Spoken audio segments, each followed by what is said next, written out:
Come on. Yeah. I'm sorry, I'm late as usual. Come on. Sorry, guys. I got tied up with a few things. Yeah. Thank you guys for being with me. The real gangsters, y'all. We're gonna have a decent show, hopefully. Hopefully you guys stick around with me. Real gangster shit, y'all.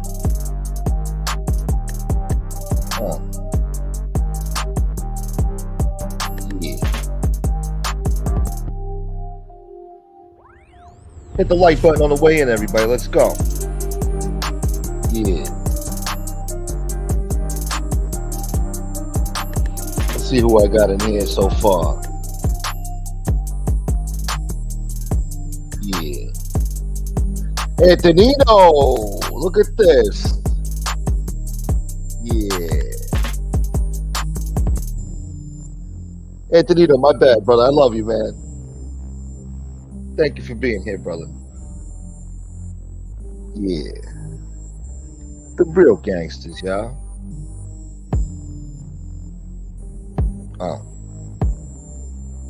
Yeah. I like saying yeah. Something's wrong with my brain. I like saying yeah. It's Friday, y'all. Y'all better get in the mood. We're gonna have fun today. Shit. Yeah. All right, here we go. Okay, man. Wake your ass up, boy. Wake your ass up, boy. Billy, boy. Paul Blur, wake your ass up, boy. King Daddy, boy, wake your ass up, boy. What'd you say, boy? The voice changer, boy? DB boy. Look at this is the real fucking DB boy talking tonight. DB boy.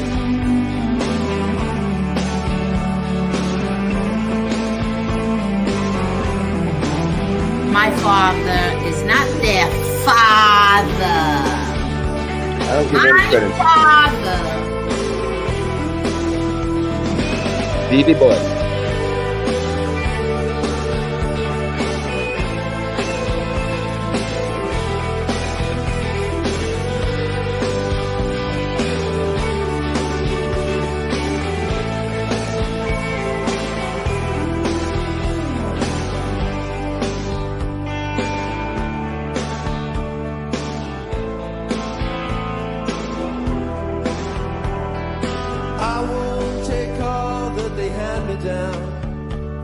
And make out a smile though I wear a frown.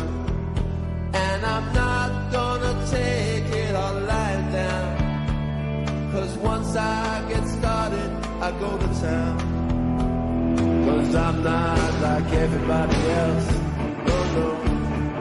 I'm not like everybody else. I'm not like everybody else. I have adopted parents. My real parents are 100% Sicilian. I'm as Italian as you are, if not more. Okay, so let's get that straight real quick. You're not more Italian. I was adopted. But what does that have to? 1 hour old, I was adopted. I've never met my real parents. I'm Italian too. No. Like everybody else. Singing what I am. Motherfucker! I wonder what's French Canadian for. I grew up without a mother. Sacre bleu, where is me mama?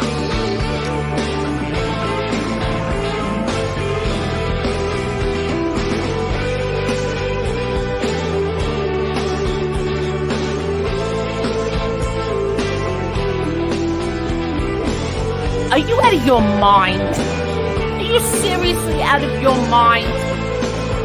You sick bastard! Hey, no negatives, you! Dude, in all due respect, the league, I didn't mean to call you dude. You know that I love you true. What kind of life is splashing around in the waves and saying, wee? Don't say that to my face. I'll crack you upside your head. You fucking punk. You shouldn't even be in here. Now I'm out. Have a nice night. Motherfucker! DB boy.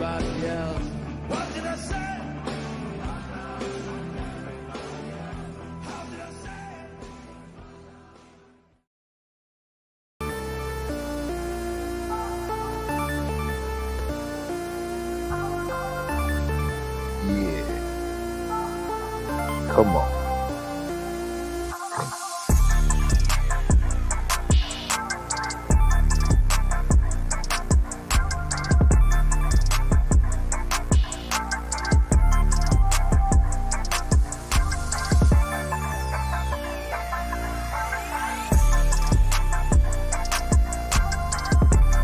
Good afternoon, everybody.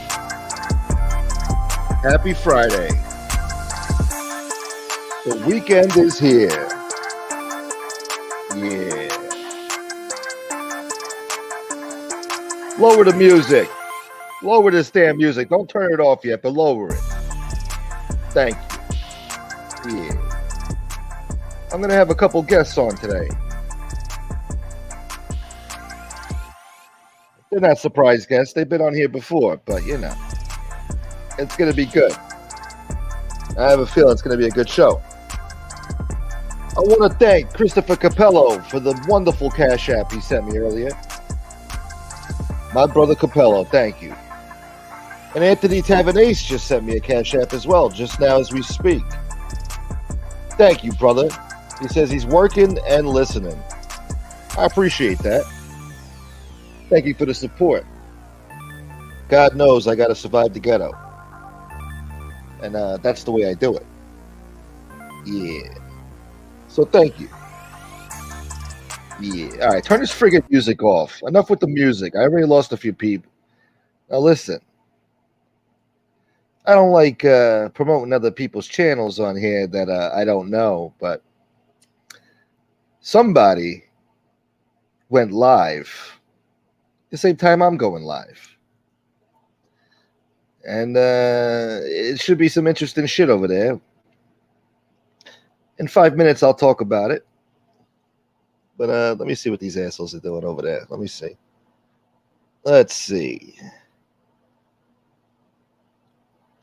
Guy talks like Rocky Balboa. He's going live. Let's see. How do you spell this asshole's name? With a C or a K? I don't know.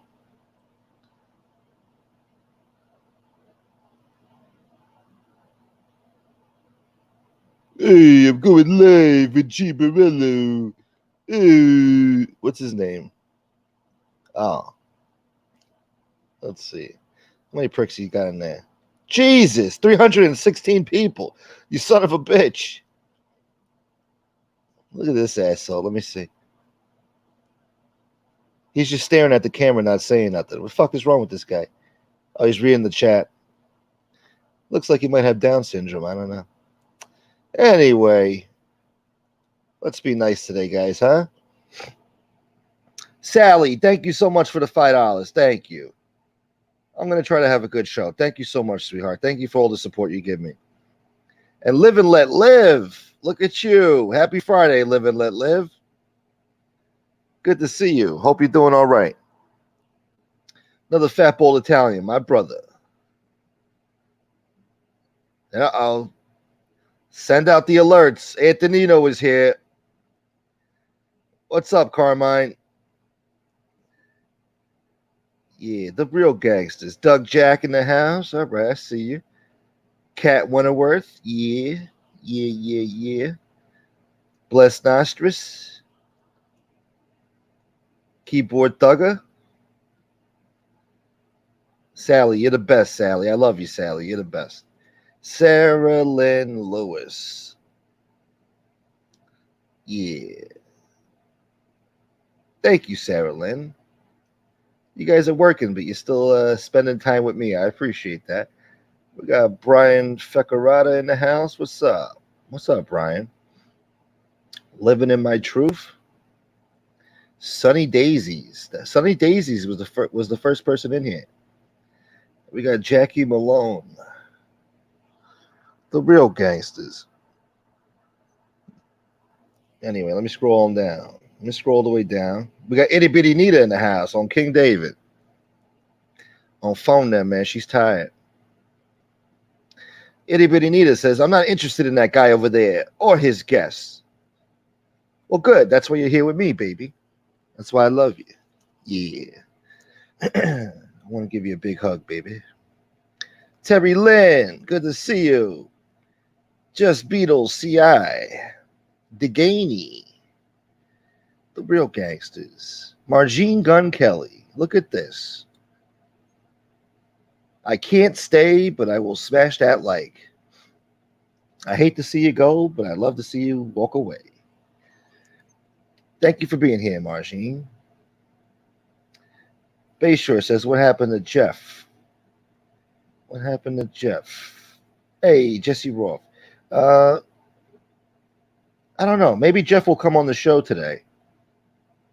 Oh, it's already out there? I spoke to Jeff last night. He called me last night, and he told me what's going on. I didn't know if he told the public yet. I guess he did tell the public. What's up, Brooklyn? Good to see you, Brooklyn. And Michiel, Florida attorney. Is Jeff in here? Oh, okay. I guess the cat's out of the bag. Brooklyn said Jeff's father passed away. Yeah, guys. He called me last night. I'm so sorry. I told him, personally, my condolences to him and his family. I'm so sorry that this happened. He told me his father was sick for a while, and on Wednesday he passed away. And he was there to be with him.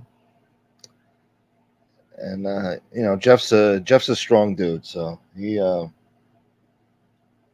he's handling that as best as he can handle it,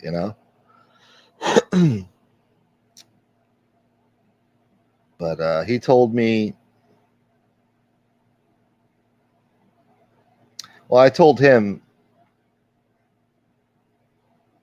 his father did a good job with him, because Jeff is successful in his own right. He's got money. He's got his own house.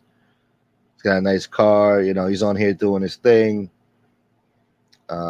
He's pretty successful. I don't care what people say about him. He's doing his own thing for a young guy, to be making money legit and being well off. He's doing pretty good for himself. So his father should be proud. And I'm sure his father was proud. Yes, Sally, that's the Kinks. Yeah. That's one of Frank's favorite songs. Frank asked me to put that in the intro today.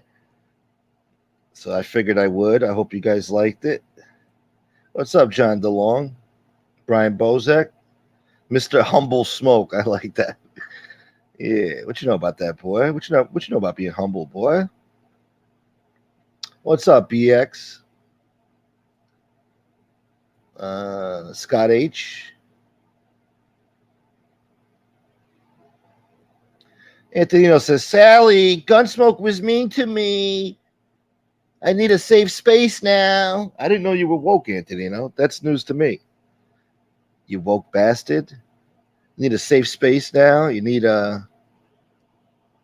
whatever the hell they do over there in those fucking colleges, those universities. You're gonna have a counselor to come speak with you. She's gonna have blue hair. That side of her head's gonna be shaved off. It's gonna be bright neon blue hair. She's gonna have a bull ring, a bull nose ring, whatever the fuck you call it. Stupid butterfly tattoos on her neck with those stupid stars. And she's gonna give you counseling. You know, she's got her own mental health issues, but she's gonna give you counseling because that's the era we live in now. You know, you got to get with the times. You got to be woke. So I'm sorry, Antonino. I'm very sorry about yesterday. Lance 33. Shouts to Pittsburgh. Thank God it's Friday. That's right. Jason Mikesell's been coming around lately. Neighborhood Paisan. Look at this. And Grambino's been coming around lately too. Listen here, young dude. Don't pick on Antonino. I'll try not to today. I'll try to be nice to him today. Let me see. This guy, I didn't know there were 500 assholes out there to fucking watch all this stuff. I didn't know Sakali was doing so good over there. So supposedly he's got Gene Borello. He's going to have Gene Borello on, talk more smack about Joey Merlino. Make more problems for himself. I don't know. Would you guys out there want to fool around with Joey Merlino? I don't know. Could be risky, but I don't think Gene gives a fuck, right? He said he would slap him already. And he did talk shit about the Philly mob. He said he'd rather be part of the Latin Kings than be part of the fucking Philly mob. He said there's only 3 guys in that family. I don't know. I don't think he's going to Philadelphia anytime soon. He might have problems out there. I don't know. All right, let me look at my own channel and mind my own business. How about that? Let me go back to my own channel. I think I need this shit. Let's see. Joey Kanish, what's up? Is Nadu in here? I don't see him in here. I spoke to him last night. He said he might want to come on the show today. Chop it up a little bit. Uncle Mitch. What's up, Uncle Mitch? I had a friend named Mitch back in the day. He was a tough little bastard. He was a sick fuck. We all used to cut school and hang out at his house and smoke weed and, the good old days. His father was a CO at Rikers. Merlino got shot in the ass. He can handle YouTube nonsense. That's true, BX. That's a good point. That's true. Money making Mitch. Yeah. You don't give your mama no real money. Yeah, money making Mitch. Money making Sonny. Yo, Ice, don't come around here no more. All right? You over here getting high, man. You don't come around here no more. I better not see you. Hey, man. Money making Mitch. I can smell a motherfucker with money. Oh, now Antonino's making me feel bad. God damn it, Antonino. He just gifted 5 Gunsmoke to Don memberships. Chris Capello got one. Fax B, Primo, Scott H, and Joe Root all got them. All good guys. Congratulations, fellas. And thank you, Antonino. I appreciate that, brother. You're making me feel bad about yesterday now, damn it. I'm sorry, Antonino. I love you, brother. Thank you. Thank you for supporting this channel. And Addie's mama, good to see you. It's another one that's been missing in action lately. Good to see you, Addie's mama. Yeah. Carlos says, "Me too, Gunsmoke. The Mitch I knew used to pick on fights with other kids." Yeah, this Mitch I knew, he was a tough little bastard. He used to like to fight. Yeah. He had a cat too. The cat was a pothead. The cat was like a dog. You know, you sit on the couch, the cat comes right up to you, wants to sit on your lap and be pet, and the cat loved weed. Then he had a big dog. It was half wolf, half, I don't know what the fuck, German Shepherd or something. It was a big dog. He said it was half wolf. You could see it had wolf in it, And that was like the party house. Everybody used to go there, hang out. He had this big bong. I don't think I've smoked out of a bong since. We're talking about damn near 20 years ago. You guys don't give a shit. What's up, Kat? She's listening, but she's not in the chat. Story of my life. Well, good to see you anyway, Kat. Thank you for showing up here and saying hello. I think I need this shit. And shouts to Mustache Pete. He gave me the heads up today that Sakali was going live around the time that I'm going live, and that my viewership might be hurt because of it. I could get hurt, you could get hurt. So yeah, thanks a lot, Sakali, you little prick. Hey, I'm live right now. I'm gonna have Jimmy Morello. We're gonna talk shit about Jimmy Merlino. Me and Barello are gonna talk shit about Merlino. I was a guy. I was a made guy. Are you out of your mind? What's up, Steve Blair? Been hanging with my sister, hanging with the homies, and working on my tumblers, trying to make Christmas money. Oh, okay, I feel you. The hustle is real. I don't knock it. Good for you, Addie's mama. I hope you're doing all right over there. Think I need this shit. Hey, Steve. Steve just sent me $10. A little something for the ghetto. Yeah. This is for the hood. How did that song go? Something for the homies. Yeah. No, something for the honeys. Yeah, that's old school Montel Jordan. What you know about that shit? Something for the honeys. What you know about that? Thank you, Steve. You're the man. He the man, I the man, you the man, he the man. Hey, Chris Capello says, thank you, Anthony. You buy me one every month. It's all good as long as people support. Yeah, you're a lucky bastard, Capello. Getting free memberships over here. Yeah. Money making Mitch. Anyway, guys. Yeah,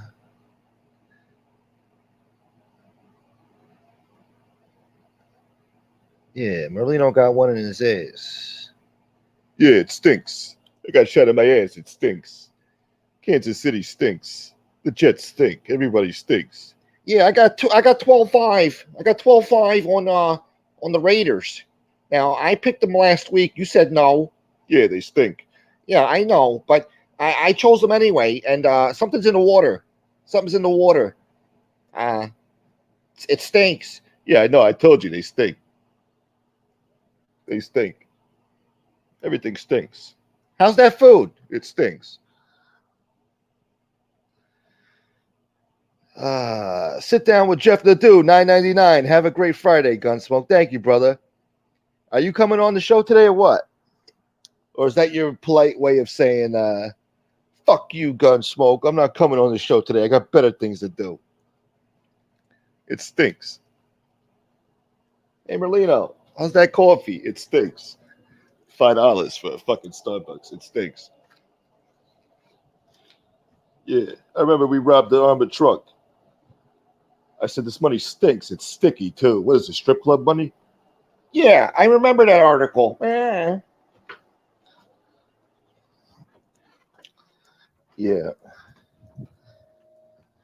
Oh, okay, yeah. I'll drop the link for Jeff first. I think my other guests, they need some time to come on, so let me see. Hold on. I just went into the other room right now. I don't have the mouse with me, so I'm going to try to remember what somebody told me. You got to press Control C to the V. My coochie pink, my booty hole brown. Here we go. It worked like a charm. Yeah, man.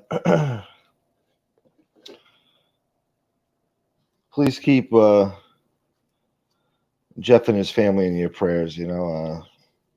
Again, I said it earlier, but I'm so sorry, Jeff, to hear about your father.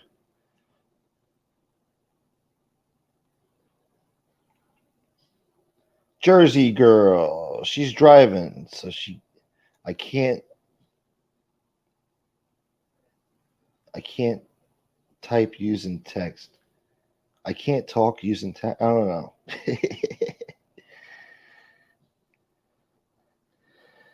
I don't know. I don't know what I don't even know what the hell I just said, itty bitty Nita. I don't know. I'm talking out of my ass. All right, here's my brother, my man, Jeff Nadu. This damn computer sucks. Hold on. Did it work? Fuck. There we go. Hey, how are you, Gunsmoke? What's up, brother? Having me. Yeah, No, thanks for being here. Yeah, I wanted. Awesome. Thank you. I just wanted to thank the chat. You're all very kind. Thank you so much. I was going to talk about it on. I'm doing a video tomorrow, and I was going to dedicate it to my dad. My dad. I'll just say this for anyone that didn't know my dad. The world is a worse off place without him, and I don't say that lightly. He was a powerhouse. He taught me all I know. He taught me how to, just have some boss-like tendencies. And I don't mean that in the mob world. Just being your own boss and all that sort of thing. And it all happened very fast, and it sucks. But I would just tell anybody. And I told you this, Gunsmoke. If you have your family still around, please value your parents. You never know how long they're going to be here, and just want people to know that. No, definitely, yeah. And I told you last night, your father did good with you. He raised a good kid. You're on here, you're making legit money, you're successful, you're well off, you're doing your thing. He should be proud of you. I'm sure he is proud of you, Yeah, we obviously, my father was sick for over a year, and we had to kind of face the fact that, he wasn't going to beat what he had. And he had told me that many times. And I'll tell you, and I've said this before, a lot of people don't know this about me. I have an interview coming out, Gunsmoke, with RJ. It's like a 2-hour interview. And we got in a lot to my life and the kind of kid that I was. And I'll be honest, I don't really talk much about this. I was not an easy kid to deal with. I did everything that was wrong. I didn't listen to anybody. And he had to really, I think, work extra with me, and I'm glad that he did, because without my dad, I don't know where I would be. So, thank you. I appreciate that, bro. Seriously. Wow. Yeah. Yeah, that's beautiful, man. Did he beat your ass a few times? Did he put his foot in your ass? That's funny. I was telling my mom about this. Yeah, I remember once or twice. My dad, my dad almost reminded me of a mob boss, because my dad. I remember when I'd be in church, a Catholic church, he would. I would act stupid. He would smile and look at me, and he'd grab me and pull me closer to him. And as he pulled me, he would pinch me very hard. And he did it kind of in a zeal where you didn't know he was doing it, but he did it. He just kind of did it. But yeah, I remember once or twice getting a slap. I mean, and I never did it again after that. But for me, it was more like, I'll tell you a story. This is kind of a sickening story, but I'll tell you it anyway. When I was probably 13, 14, we had a mall in my town. And there was this Chinese guy. He sold like posters and shirts and things of that nature. And I bought a picture of a gangster, and I put it on my bedroom door. And that's all you would see as you walked up the steps. And that was when I kind of had some interest in the world of the mafia. And I remember he came up to my room and he goes, "Is that so-and-so?" And I'm not going to say who it was, but he goes, "Is that so-and-so?" I said, "Yeah." He goes, "That's interesting." He goes, "Why do you have him on your door?" I said, "I don't know, because he's awesome, Dad. What do you mean?" He goes, "Why do you root for people like that? Why do you like people like that?" That's not somebody you want to root for. He goes, and I think internally, like he almost wished that it was him on the wall, and it was, why don't you have me or your grandfather? And he taught me as I got older about just, you know, I don't know, staying away from shit like that. Now I talk about it, which is quite interesting. But yeah, he was always full of knowledge and wisdom. So what do you say? Why do you have Biggie Smalls on the wall? Why is Biggie Small on the wall?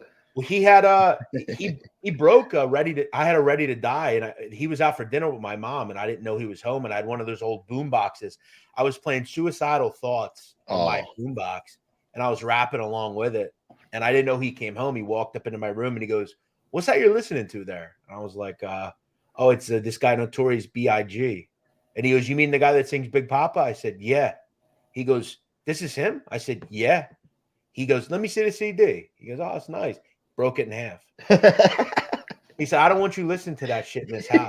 You want to listen to it in your own, but I don't want you listening to that." Because I have 2 younger siblings. I have a sister that's 2 years younger and a brother that's 4 years younger. And I didn't know that. Yeah, I'm the oldest. So I think it was just more of like, it took a while for them to get through to me. If you've all seen Sopranos, I was very similar to AJ, like very similar. We had a lot of similarities, you know, just dumb kids, didn't listen, and you know, it took time to grow up, huh? Yes. I was always, you know, I was much smarter, but I was acting stupid, and I didn't do well in school, and you know, I listened to everybody but my dad. But I told him, you know, when he was in his late stages, that I did listen, you know, and I think that's one of the reasons I was able to kind of get past that point. So yeah. But yeah, I appreciate you you being kind, and yeah. I'll have a new video out though. I'm looking forward to getting some normalcy. Yeah, I know you took a break for a while this week, right? Yes. I haven't put any videos out. So, but listen, Gunsmoke, you've been putting out some good shows lately. I'm glad you've been able to kind of put some good people on, and you know, I'll just say this. I heard you were talking about the Merlino pod and everything, and yeah. You know, I just think we have to remember, like, I think that show is great the way it is. I don't think Joe even needs to acknowledge certain people. You know, let them do the thing. Because as we know in this genre, people can't just ignore people. Like, they always have to talk. And what we know now is, I believe, is Dominic Sicali has Gene on his show, and you know, they'll say shit, and it'll be a back and forth thing, and it's just, before you know it, it's a mess. So yeah. I could already see it now. Yeah, it's another mess brewing over there. But I love that you brought up the Joey says everybody stinks. He does. Jets, they stink. They stink. They stink. Everybody stinks. Hey, Eugene, we got Al the Lid here. Oh yeah, the Jags. You're on them. I'm glad I'm on the other side. They stink. Yeah, they stink. I told you not to pick them. They stink. But, you didn't listen. But you know what? Thank you so much for your chat. Even you, Mama, call the ambulance. Thank you so much, man. Appreciate you being here on Gunsmoke Show, and thanks nonetheless, man. You're the man, bro. Thank you so much, man, for everything. You know. Yeah, you're a good man. You're a good man. No, you're a good man. I appreciate you. You're just. I enjoy talking to you. You're an interesting character. We have a lot of the same interests, I think. So yeah, we do, especially in women too. That hasn't been a good thing for me though. Sometimes I hear that. Yeah, I got to grow up in that term as well when it comes to the females. But thanks, bro. I'll talk to you soon. All right. All right, brother. Yeah. There you have it, folks. Jeff Nadu coming by saying hello. Yeah, I'm still learning about these women too. I don't know. It's a lifelong lesson. Brian Bozak, I was raised off of that West Coast music, boy. I'm showing my age. I was raised on the West Side. The West Side was the best side growing up. What you know about that shit, boy? What you know about Tupac Shakur? Basically raising your ass. Hold on, guys. Got a little thirsty there. Hold on. Somebody had an interesting point here. Somebody had an interesting point that I totally forgot about. This Merlino guy, he wants to talk about these government informants and this and that. What about his uncle Lawrence? Is he ever going to talk about that? Good old Yogi Merlino? Is he going to bring that up? Nobody talks about Yogi Merlino. Nobody does shows about him. Nobody talks about him at all. I wonder if he's going to bring him up while he's talking about other fucking mafia informants. I can't find the comment, but... Oh, it was Nita who asked it. I hope someone asks Merlino about Lawrence one day. I won't, but I hope someone does. Yeah. Somebody should go in the chat right now and ask him. Oh, it's Kat's birthday. Happy birthday, Kat. Oh, here comes my next guest. Somebody we all love and respect over here. Let me drop the link for him. Living in my truth, likes Yogi Bear. Hey, boo, boo, boo, boo, boo, boo. Yeah, we used to like Yogi Bear back in the day. These kids nowadays, they don't know about no fucking Yogi Bear. Rocky Bullwinkle, all that shit. The Philly mob was the gang that couldn't shoot straight. That's true. Especially with that fucking Wayne Grande. What a fucking cowboy he was. Most of the people he shot all lived. And we're talking close range.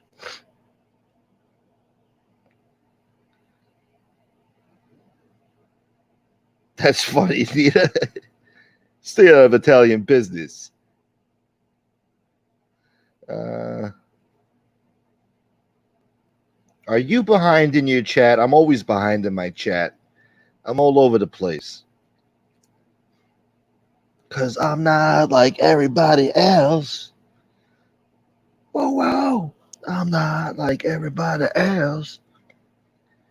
Can't be Rat King Cole. No one respects that. Oh, Jesus, Yorkville. Who even was talking about him? All right, here he is. The one, the only. Rob Jean. Oh, fuck. He just disappeared. Hold on. Ruined my intro.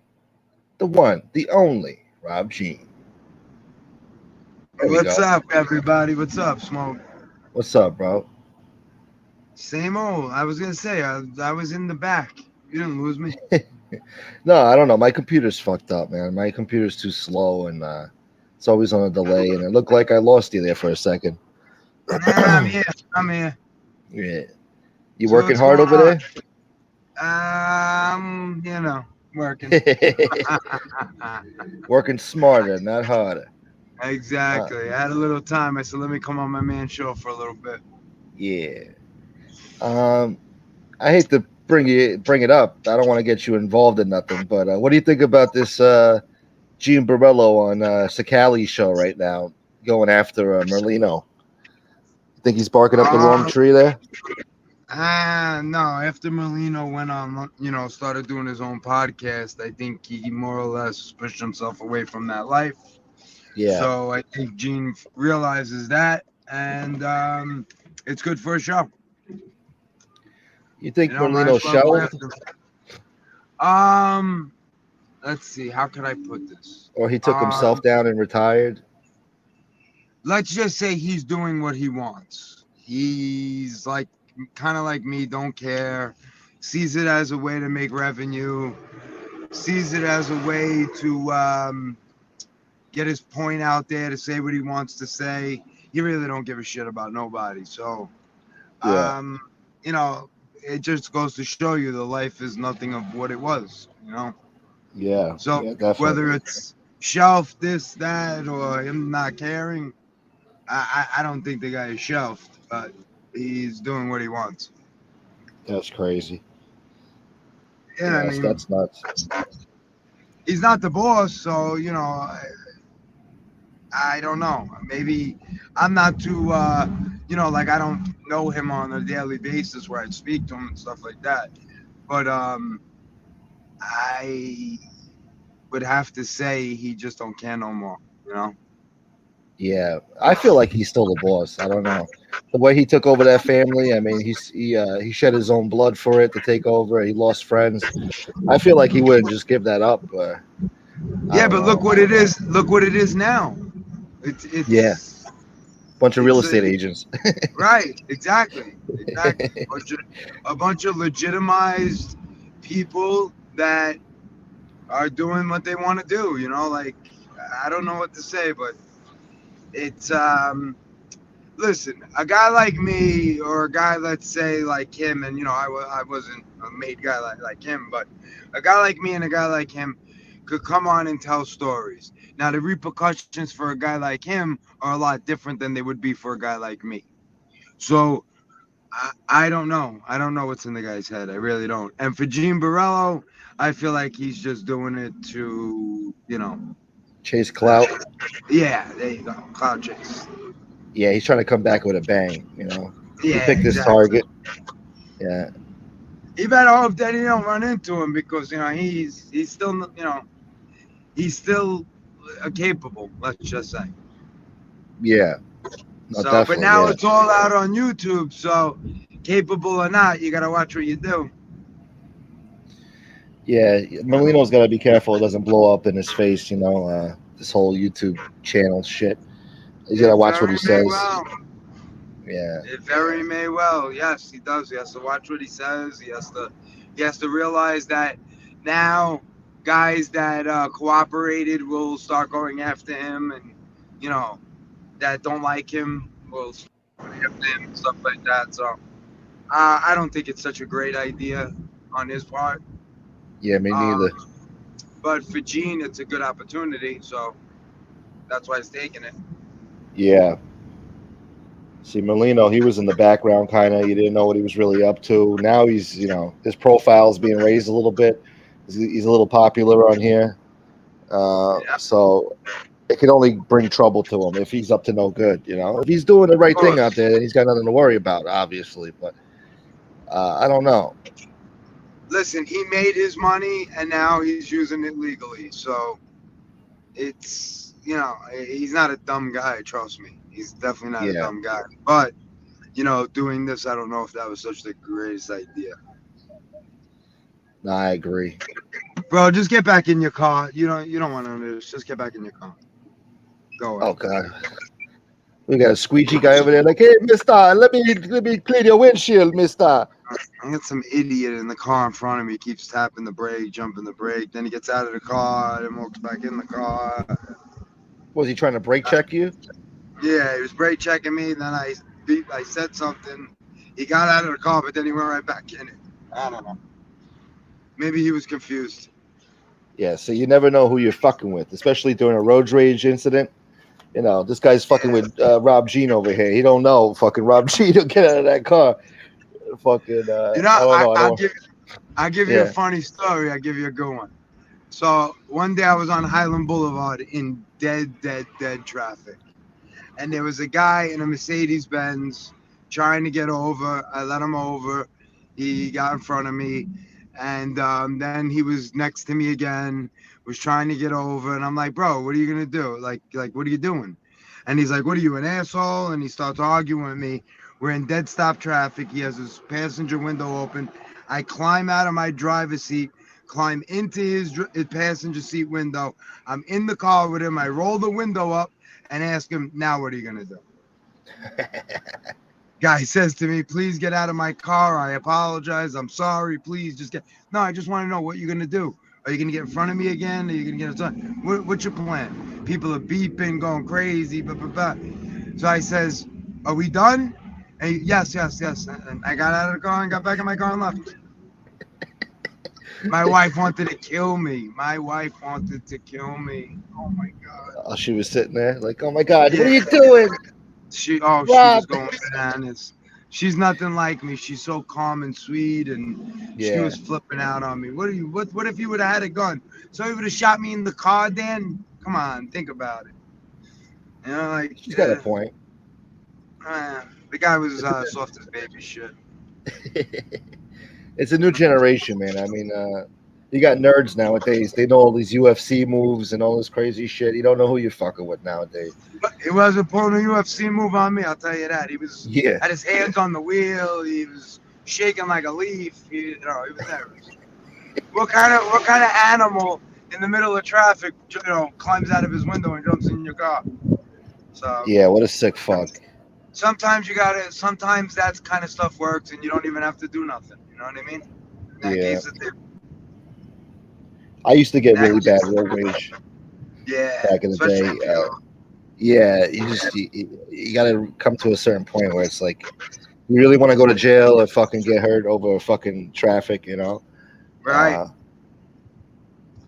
So many assholes out there. I don't know. I had a guy once. I was coming over to Verrazano Bridge. He cut across 3 lanes to get in front of me. I made the turn on Father Cap. He turned with me, and he's telling me, get out of the car, get out of the car. So I get out of the car with him, getting ready to square up, and I'm looking at the guy. The guy just don't look right. So I said to the guy, let me ask you a question. Did you have a bad day? He's like, yeah, I had a bad day. I was like, well, is this really how you want your day to end? Like, you really want to end it like this? You want to wind up in the hospital? Is that what you want? The guy started tearing up. He hugged me. Wow, see? He hugged me for talking to him. Imagine you never that. know what people are going through. Yeah, right, and I saw it in his face. I saw it in his face that he wasn't right. He was upset, and he said to me, "You don't know how how stressed out I was, and how you made me feel by saying that to me." And the guy hugged me. Wow.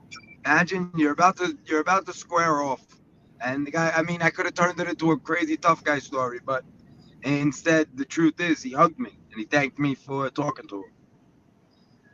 And I sat there with him. I sat down with him for 15 minutes, and the guy was telling me how he caught his wife cheating on him, and he wants to kill the world, and he really appreciates that I didn't punch him in the face, and I decided to talk to him. And wow. the guy wound up going. He was going through it. So you got to feel for people. Yeah. You got to be human. That's a good story. I like that. That almost brought a tear to my eye.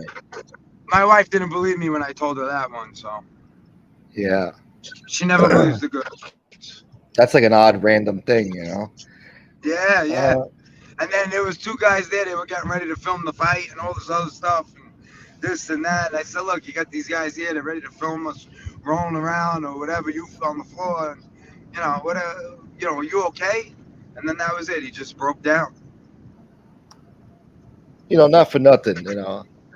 I'm not accusing you of anything, but do you think maybe that you're a bad driver and you're instigating all these road rage incidents? Well, I could say the same to you. That you had some road rage incidents. Yeah, that was a long time ago. That was a long time. Oh yeah, it was a long time. This is a long time. I'll tell you this: anytime me and my wife go anywhere, she drives. Because I can't deal with her flinching and doing all this crazy stuff in the passenger seat, thinking I'm going to hit every car out there. So she just drives. Yeah, you're an aggressive driver, huh? No, she just thinks I am, and instead of fighting, I just let her drive. Nah, I feel you. It is what it is. Yeah, sometimes I'm still a little aggressive there, depending on my mood. I don't know. I try to drive slow now, like an old fart. I got nowhere to go in a rush. You can't help it sometimes. Yeah, you can't help it sometimes. People drive like idiots, and you want to try to get to where you're going. They're trying to get to where they're going, and you accidentally mess that up somehow. So I just let. Especially on that fucking belt Parkway. Oh my God, there's Staten Island Expressway. You name it, the BQE. There's always an issue somewhere. Yeah, the whole damn city. Yeah. Problem is, these roads were constructed a long time ago before we had this big population, and they didn't take that into account when they designed these neighborhood streets and all that. So you got like 2 fucking lanes. Bike lanes, yeah. Yeah. They put bike lanes everywhere. They made a mess. Made it worse. Yeah. Fat Bold Italian, thank you for the 1999. What's up, Fat Bold Italian? That guy's a good guy. He makes me laugh. Oh, he's a great guy, man. Class act. Yeah, he really is. He's hysterical. He's a sharp dresser, too. You should have seen him in this suit. Oh, his yeah? fancy little suit. Yeah. I bet you he's not even fat. I bet you he's a skinny guy. That's what I said to him. I'm like, yo, I'm fat. He's like, no, I'm fat. I'm like, no, you're not. I'm the one who's got to lose a few pounds here. Yeah, he comes up with some good ones. What's up, Nightmare? How you doing, Nightmare? What's up, brother? But yeah, I'm not going to blow up your spot, but you sent me a picture earlier, and the guy in the picture that you said was somebody, I was like, I thought that was a whole different person because I saw a documentary and they ID'd that guy as a different guy, as Yeah, they've made Angela a lot of Ruggie. mistakes. Yeah, so that was news to me. I never knew that all this time. Yeah, So no, that's that crazy. the guy in the middle is my father. Yes. Yeah, and I can see the resemblance in the eyes, I guess. Yeah. Yeah. And the thing was, if you remember, I had told you that somebody put up a picture of him with when he was making those. You know, he put it up as his meme. That's the picture that he used Oh, okay. in your show that time. He used that. And he was picture. asking you like, you weren't at that wedding, and you're like, yes, I was, cuz. Yeah, I'm in the friggin' bridal party. I mean, come on. Yeah, I remember You that. guys are kidding me. But yeah, a lot of they actually. It's funny because his real name was Joseph Orecchio Rubino, so they called him Ruby because if you remember, Jack Ruby walked up to the guy and killed him, the one who killed Kennedy. So he was kind of like that. So that's how he got that nickname.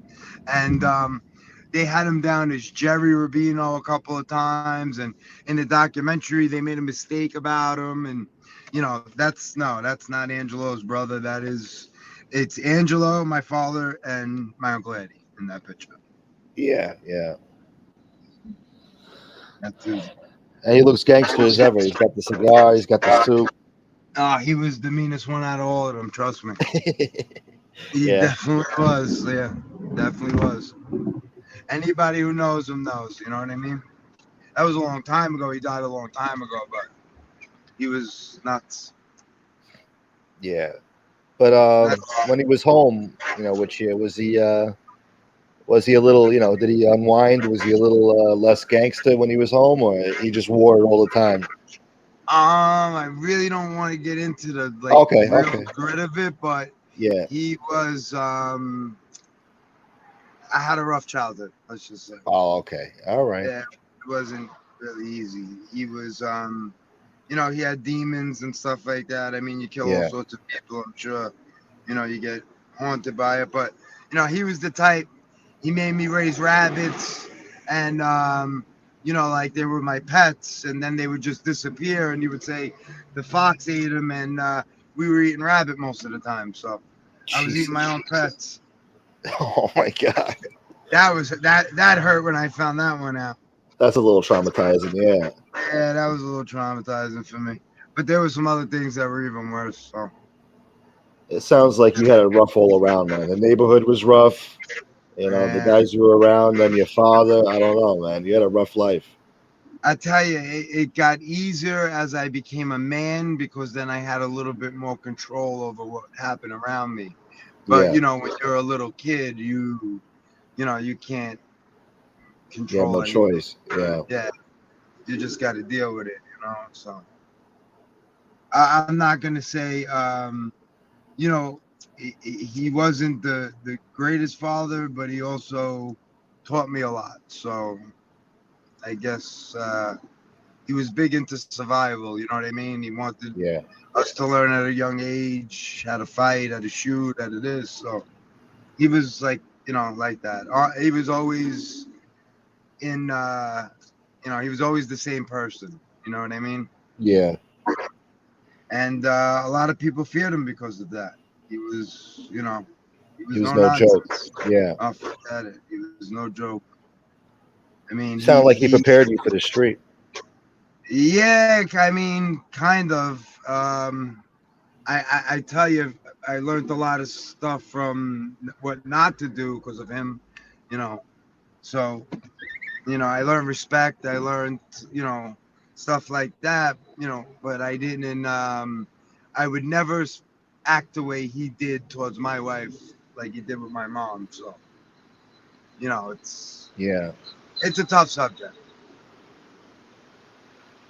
Well, he was, I guess, very strict with you. How about your mom? Was your mom more gentle with you? My mom was incredible. Yeah, Anybody who knew her, she was the life of the party. She was, a ton of fun. She was always, my friends all used to come over. They all loved her. She was great. She was great. And, I lost her at 50 years old. So it was traumatizing to a lot of us because me and my friends adored her. I mean, my friends used yeah, to come from Brooklyn to visit. 10 people would come. My mother would say they're all staying here. And they would for my birthday. They went and they flew everybody to my house in Florida so they would be with me. And my mother was aces. But he was gone by he died when I was about 12, so 12 years old. So that's tough. yeah, he wasn't around. Then I had to take over, and that was. I'm sure it was a lot of weight on your shoulders at such a young age. But I guess that's the past, and I just got to learn from it. Yeah. Were you? I mean, obviously you were upset when your father passed away, but did you have like mixed emotions, or like how'd you feel? I was a kid, so yes, I was very hurt by it. But you got to remember, my brother had just been killed too, so it was like the both of them dying within a year and a half of each other was pretty traumatizing. Yeah, yeah, My brother, I was afraid of the dark, and I used to sleep with my brother, and I didn't yeah. like Jersey because I thought there was monsters in the woods, and The I Jersey slept with Devil. yeah. So we came from Brooklyn, the projects. You used to hear in trains, and then all of a sudden you're in New Jersey, and there's woods behind you, and all this stuff, and big house, and it's kind of creepy to me. So I slept with my brother and his girlfriend, and Yeah, my brother was fantastic. My father was my father, but he had demons. yeah. Let me see. What else can I ask you? I don't want to talk about depressing shit with you, but you got a lot of tough Yes, stories there, you know. yes. Let me think. I read that article you sent me. I don't want to talk about that, but that was pretty messed up. The picture they put in there, and Yeah, they that was a big.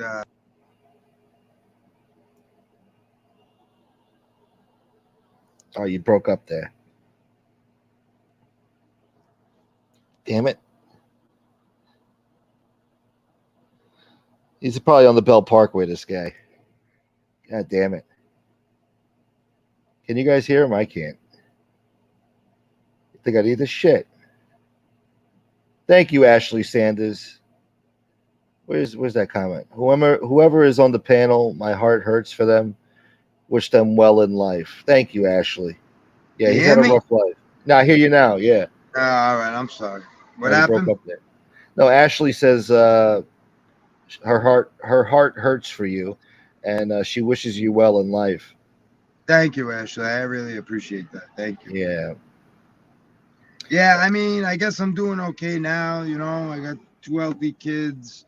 I got a great wife. I got a good, a great job. I just, I guess I learned from their mistakes, and I just wanted to be normal. Yeah. I Well, mean, you're I don't doing know good how for far yourself. from normal you could say I am, but Look, you got your freedom. You got a beautiful family. You got a good yeah. job. What more could you ask for? You know. I mean, I used to get jealous of the other kids, they had mommy, daddy, and all that stuff. And I used to I got jealous of stuff like that. So I said to myself, if I ever got married and had kids, I would make it forever. You know what I mean? So Yeah. my wife is my wife and we'll die together and my kids will be my kids and they'll bury me instead of, me burying them, God willing. Yeah. Yo, Frank. Hey, what's up, fellas? What's up, Rob? What's going on, Frankie? How are you, brother? All right, not bad, not bad. I was listening to this. You know, man, nobody prepares you for the fucking the tragedies that are in that life. You know, everybody glorifies it, movies and all that crap. Hello, everybody, and sorry about that. Nadu, sorry for the loss of your dad. I'll call you later, buddy. Sorry. Yeah, Jeff, I'm sorry for that. Talking too, about Jeff. losses, right? You know, but nobody talks about that kind of stuff when it comes to the mob. Everybody talks about you know the glorification of it, and Right. there's a lot of horror stories that come with organized crime, especially those people who are involved in families that don't know much about the life, and they have their families taken away. You know, it's pretty tragic. Yeah. Especially when you're young, you know. And you Oh don't fuck know. yeah! Especially when you're young. I lost a brother at 7. You know what I mean? Right. On a mob-related incident. My mom was never the same. She you know, I seen those effects. You know what I mean? I seen people. I seen a woman. She was like 75 years old. Come from Sicily, and they didn't want to tell her that her son had been killed. This was 1979. My cousin was married to this. They were newlyweds actually, and they didn't want to tell the mother. So I think she might have been a little bit older too. They didn't want to tell her to have a heart attack just to find out that her son got killed over a $10,000 debt. Jesus. Well, that wasn't out back then. It came out later. Yeah. You know, so that's part of the life, you know. And look, back to being fucking a foreign rat, whatever. Listen, man, I never signed up for that. Fuck. But if I had to do it all over again, you know, I wouldn't want to be a gangster. I wouldn't want that life. Not that I was. I wouldn't want to be one. What I meant was going that road, because there's a chance you're gonna be a rat, and or you're gonna go in jail, and your parents are gonna die while you're in jail, like me. My mom died while I was in jail, and I want these kids to listen to this. You know, that's a realization. Just go to work. Fuck everything. It's not worth it. That life is not what you think. Fuck the Hollywood hype. Fuck all that shit. It's not what it is. I get it. You know, it's coming from me, and people are like, oh, he's just a rat. Yeah, okay, fine. But you think I'm happier where I am in life? No. But I could have avoided that. Yeah. How's everybody doing, by the way? Right? Yeah. You sure could have, you know. Listen, you never know, you know, when you're out there doing it and you're out there, you know, participating in things, and you know, you're young and very easy to manipulate. Some people take advantage of that, you know. And I think with me, I think people knew they couldn't take advantage of that because of the people around me, but I didn't know, you know what I mean? Like, I had no idea. No, we come from a world where doing bad is good. Right, exactly. You know, you punch, you know, violent reactions get positive reactions, you know? Yeah. You know, So they used to love they used to love the fact, you know, that you know, if there was a beef or something like that, most of the time I would have to shoot the fair one with somebody because, you know, they couldn't. What were they going to do really to me? I mean, I had Tommy Karate around me. I had Fiordilino. I had, you know, certain people around me that. So, what were they actually going to do? You know, like you had to fight me or it was over. So yeah. Sometimes I fought. Sometimes they didn't want to do it. So. Nah, I get it. Those are some pretty big wolves around you. Tommy Karate, fucking Jesus Christ! I mean, who wants a problem with you? I didn't even know. The funny part was, for my 13th birthday, he gave me a book on how to kill people in their sleep. So well, you never know when you have to kill somebody in their sleep. Yeah, he was into all those books. Like, he made me read Art of War. He made me read Sun Tzu. He made me read all these other, you know, things. And he would give me books, and he would tell me, you know, read this. And, you know, he was, when it came to me, he was very good. You know what I mean? He was, you know, came by my house. You know, visited. We were related through marriage also. My, his first wife was my mother's cousin. So we were related through marriage also. Oh, wow. So you know him fairly well. Oh, yeah, I knew him very well, yes. Yeah. He could have won a different route in his life. They say he was I don't know. He was into karate more than he was organized crime at one time. No. He was incredible at it. I mean, he sent me to certain schools, and you learn weapons, you learn chucks, you learn certain things. But back Those then it fucking wasn't ninja like stars. yeah, it wasn't MMA stuff. It was like kung fu, Wing Chun, Aikido Jiu-Jitsu, stuff like that. So I had to go 6 days a week. There was no football for me, no basketball, no baseball. It was, 6 you're days a going week, karate. Jesus. Wow. Yeah, 5 days a week, and then Friday and Saturday was weapons. Throwing ninja stars. Yeah, I could do the chucks, I could do the size, the stuff like that, but it that don't stop a bullet. So. Yeah. Did you ever use the nunchucks on somebody? Oh, I used to whip them out all the time. You kidding me? I'm about to say, he did. All the time. Oh, forget it. Those things came out. People just ran like you had a gun. Yeah. Listen. Yeah. No, go ahead. No, my bad. Go ahead. No, but I said, like, they see you swinging them around like Bruce Lee, and, they don't want to fight no more. Yeah. No, I'm just thinking about the kids you grew up with. Listen, those guys got something that was obscure, a weapon that was new. They couldn't wait to use it on somebody. That's the type of kids that he grew up with. Oh, yeah, forget it. You know how many of them you ask me all the time, teach me how to do the nunchucks, teach me how to throw the stars, teach me how to, use this, teach me how to. A lot of them were interested in that, Especially if I know who you hung out with, freaking some stars were stuck in people's back of their heads. Oh, forget it. A couple of people, you still see the marks on them. Jesus. When I was a kid, we had the rubber stars we used to throw around. They weren't real. Nah, mine were metal. All metal. Yeah. Even those little spikes, you had the little wrist thing with the spikes in them. Yeah. I had the claws. I had, all sorts of shit. Every holiday, that's what I got. Some kind of weapon. You had those trident thingies, like the fucking Ninja Turtles? The size. Yeah, the size. I had the size. The katanas and stuff like that. Yeah. Oh, Jesus. That's just, stuff you had to learn. You had to learn. He wanted you to learn them. Yeah, BX is like, Lee Cole's ready to pull up on Rob Jean. Yeah, I bet. Yeah. See how that would work out for him. I'm surprised like Joe Messino, he doesn't have his ear to the floor and trying to get Rob Jean on his show. Hey, dude, you never told, and he's got great stories. I actually did speak to him and Chris once, and he was pretty cool on the thing. He was on Chris's show. Yeah, he was on Chris's show. Oh, I didn't know that. I thought you never spoke to Lee Cole before. Yeah, I did. I think you popped up afterwards on the show. Yeah. But we were already off. Yeah. Oh, okay. I'll give him credit though with all the bullshit that's been going on the past days, and I'm not going to get into it. I'm surprised he hasn't made shows about it, comments about it. So I'll give him credit on that. But I'll tell you who has, and on his page is that fucking Danny Trio out of nowhere. You believe this motherfucker? Talking about, you get what you gotta get. About time. He has a picture of the kid, all bloodied up. This is what you get, motherfucker. You didn't do it.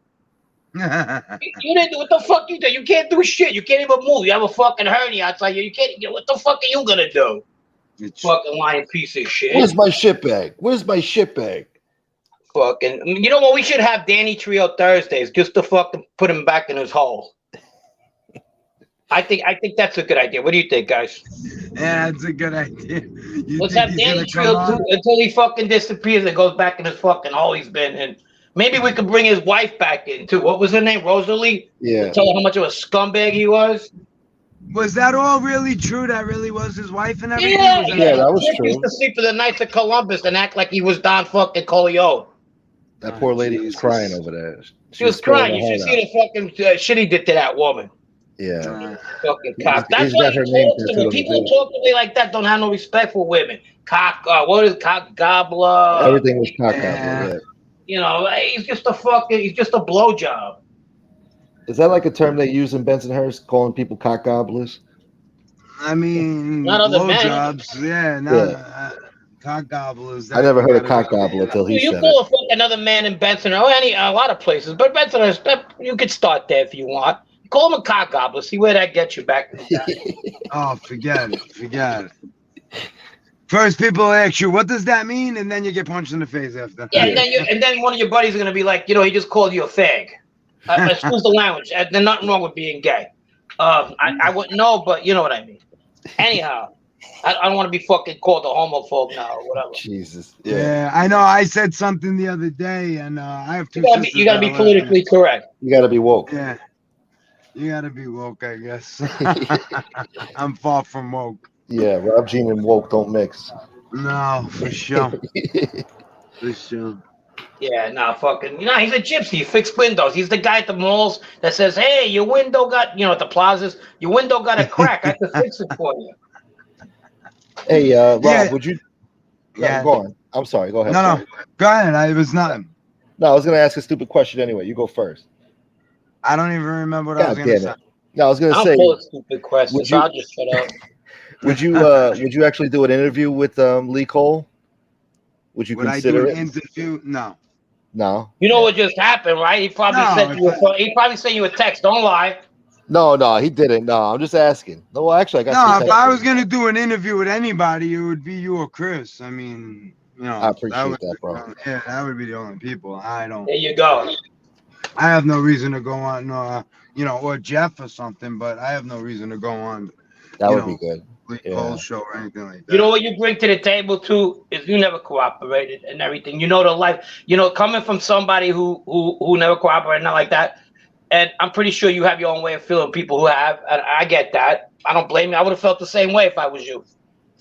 But you have a perspective that maybe some kids might take, and might not get into that life and not get into trouble and not risk not seeing their parents one day and all that other fucking stuff. You know what I mean?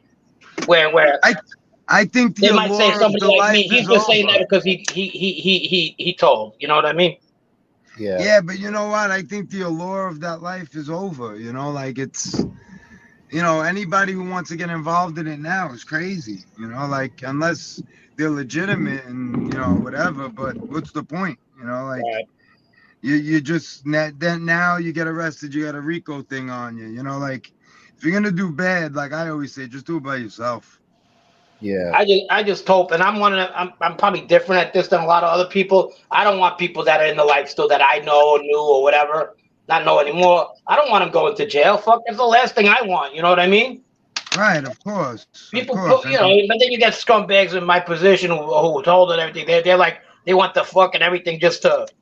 Everybody get locked up, Yeah, but that's just haters. That's just people that just hate, You got them, though. You got them, though. You're not that type of guy. You seem like the type I'm of not. guy. I swear to God. I swear on everything I fucking love. I mean, I just. No, every you time I own hear it. somebody What do you get mean? You locked say it all the time. You own it. You always own it. Yeah, every time I hear somebody that I know gets locked up, especially, I'm like, fuck, man. Come on, man. You're how old you are and whatever. I just hope the best. Right. I mean, even with like some of my friends, like at this age or whatever, if they, were considering or whatever, I would say, listen, if you're considering that, just don't talk to me no more. Like I don't want to see them go. I don't want to see people go down, get jammed up and then face 20 years over something that they just knew about. You know what I mean? Yeah. So, yeah, you're right. I mean, if you're going to do dirt, do it by yourself. Yeah, that's the best policy. Yeah. Right. I'll keep it at that. Yes. That's how you survive in any life. You know what I mean? That's how you keep your secrets. You don't go and put it on YouTube and brag about it and do all this crazy shit. You do your dirt and that's it. Yeah, and I'm not a fan about people calling out people who fucking held their mud. Whatever war's going on, right? That between guys that were in the life and guys that I don't know, still in the life, whatever, on YouTube. Leave that shit alone. That's insulting, bro. Just leave it alone. Go do your show. Go tell your stories. There's back and forth. You look foolish. Of course, you look like an idiot. Yeah. Oh wow, I told and you didn't, and you're an ass. Nah, fuck that. No, leave that shit alone. Shit. Hey, Kat, thank you so much for the Cash App. Thank you, Kat, for surviving the ghetto. I think that some of these people, yeah, I think some of these people, you know, they are enamored by the button and or whatever you want to call it, and you know that's all they ever wanted. And you know, think about it: you're a legitimate guy doing legitimate stuff, and then all of a sudden you get that, and you got to start forking over money.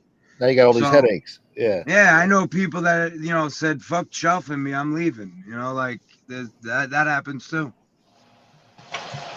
You know, they walk away. Maybe back in the 60s and 70s, or even the early 80s, maybe it was the right time to be a part of that life, you know. But nowadays, I can't see for the life of me why you would want to get involved in that shit.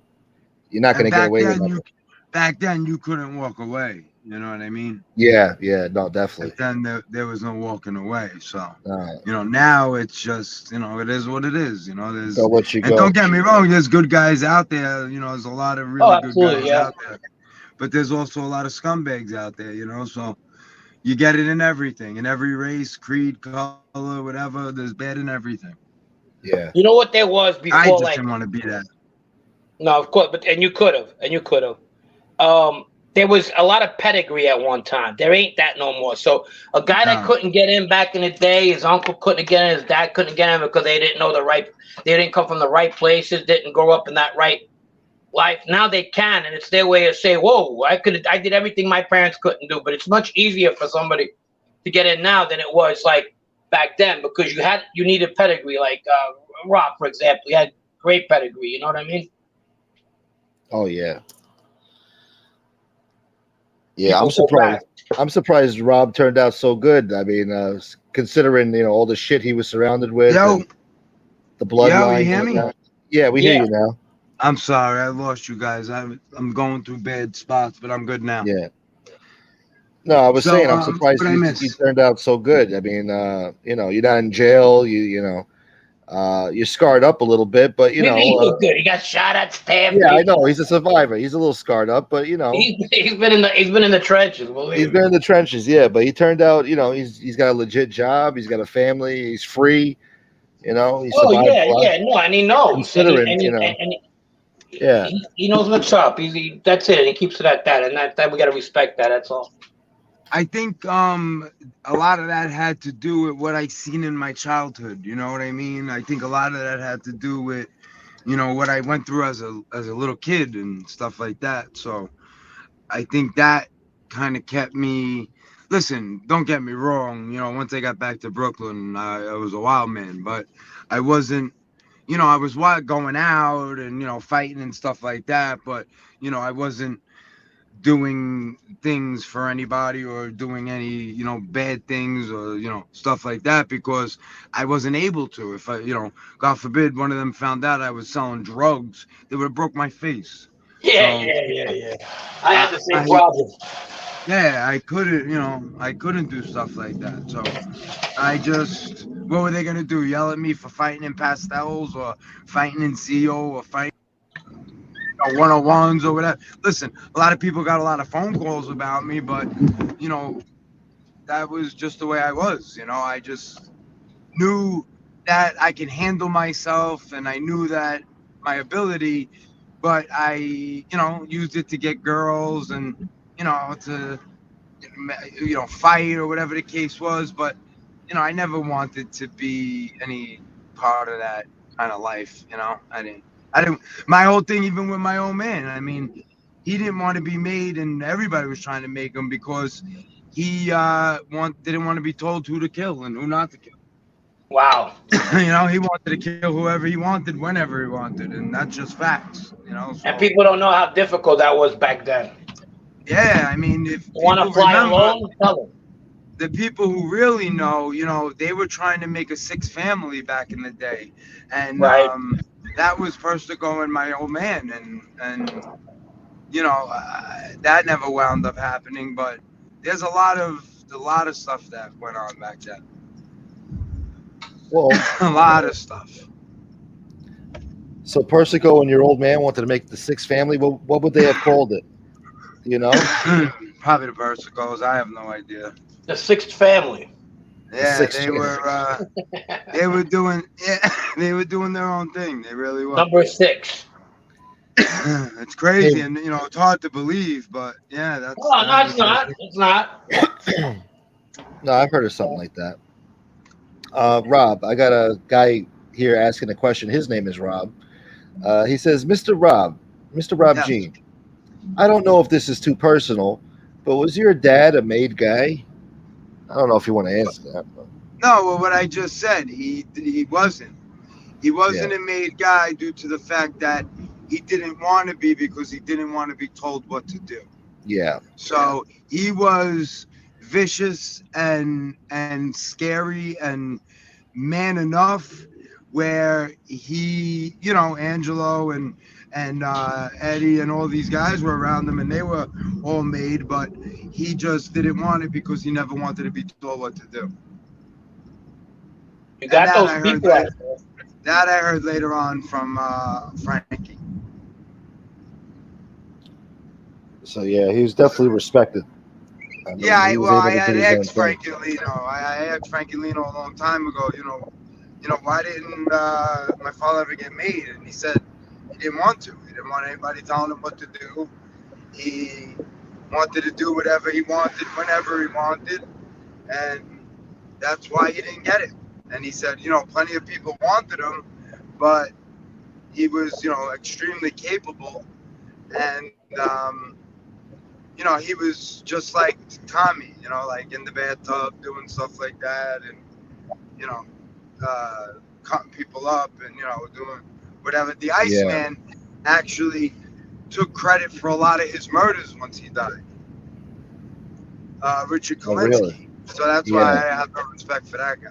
Yeah, that guy's full of shit. I used to believe that guy, his stories, but as time went on, I kind of realized he was full of shit. And I guess it's confirmed. I won't believe a word he says. Yeah. He said he was involved in the Galante hit. Now, knowing growing up around some of those guys that were involved allegedly, they would if he entered a room, they'd keep their mouth shut. They're like, he was so fucking American. It wasn't even funny. You know what I mean? Right. My uncle Eddie was actually this guy. involved in it. Yeah, my uncle Eddie was actually involved in it. But that's a known fact as well too, I think. Yeah, a lot of people were involved in that hit. Yeah, he was one of the guys dressed up as whatever the hell they were. That's in the Castellano hit. Oh yeah, the Castellano. Sorry. Yeah, he was 100%. God rest his soul. He died a scumbag with them fucking 2 cops. Do you believe that shit? He died a scumbag. Yeah, that was sad. I mean, that hurt. If you want to sanction a whole fucking crew, you send the cops to do your fucking dirty work. You want to talk about scumbag? Unheard of. Eppolito and Caracappa. They deserve to rot in hell. Those two, they really do. Well, they are. I'm sure they are now. Listen. If you choose a side, and don't get me wrong, there's good and bad in all cops, but you choose a side, and you choose a side to be a police officer, you should be out there doing good. You should be a good cop. You want to be a gangster, then you go to that way. But, each one takes an oath. Yeah, right. Each one takes an oath, So they betrayed their fucking badge. They betrayed their oath. Fuck them. Let me ask you something. Did Curly testify in that case against those cops? I think he did. I'm not positive. And I'll tell you why. And because a couple of conversations I had with him, he talked about his cousin getting killed by 2 cops. And at the time, it wasn't public, but obviously it was. A lot of people knew about it. I just had no idea. I said, and they didn't never fucking got these guys. Oh, they know who they are. They're like, he was saying, Yeah. But I guess they were because they probably went on gas pipes 302s. Now it makes sense. I had this conversation with him 2002. Right. And then I figured he probably, knowing what he knew, he probably testified in the case. You never know. But I know the star witness was this Jewish guy, Birch guy. Yes. He was the main star witness. Yep. Fucking crazy. Yeah, it Hey. is. It's crazy. If you really look at it as a whole, it really is nuts. Yeah, Smoke. Sorry. In 2002, that was a good year for me. I was 16. I Not was for getting me. laid. Yeah, I was gonna ask Rob, what was and then I'll ask Frank too. But Rob, what was your life like in 2002? I was Were you partying like still a in? rock star, Yeah. and I was getting in all sorts of trouble. Okay. So I you was used to at go to the MDC kids with Ali Persico. We were fucking bunkmates. So 2002, I graduated in 93, so that's 5 years later. I was 22. Yeah, I was back in New York and running amok. Shit. Yeah, running amok. Was the neighborhood like still the same back then? Like I know it's changed now, Oh, but yeah. back then it was still mostly Oh, yeah. Italians, right? Yeah. Yeah, yeah. It was buzzing back then. Back then it was still live and well. Yeah. Still was live and well. But you Frank know, was locked up. yeah, Frank was locked up. He's a little older than me, Frankie. Yeah. Well, But, you're Anthony's age, right? Yeah. Yeah, so you got to be, 3 years younger than me. Mm-hmm. You're almost 50, no? Yeah, I'll be 50 in 3 years. My Oh, birthday's 3 years. Oh, wait, next yeah. month. Yeah, so Anthony's one of my oldest nephews' age. Yeah, that's right. Yeah. 5 year difference. Yep. That's your cousin, right? Anthony is Yeah. my cousin's son. Yeah, my first cousin's son. Oh, okay. It's his second cousin. Is he the crazy one that you guys said he's a little crazy? He's Oh, crazy he's in the fucking right nuts. way. The other one's crazy in the wrong way. Right, exactly. Yes. I get it. Yeah. He's a lot of fun. He's a funny bastard. He's a ball breaker. Forget it. Frank will tell you. He's just a ball breaker, and he's 100% like a great friend, a brother. He's a brother to me. I mean, Yeah. you call him at 2 a.m, he's there. You know, I got a few of those. You know what I mean? And I love every one of them. You know what I mean? He's a little tornado. He's been like that since he was like 2 years old. Yeah, he sure is. He sure is. Driving mini bikes down the blocks He and falls stuff. in love with every girl he meets. He falls in love with every girl he meets. Yeah. He sure does.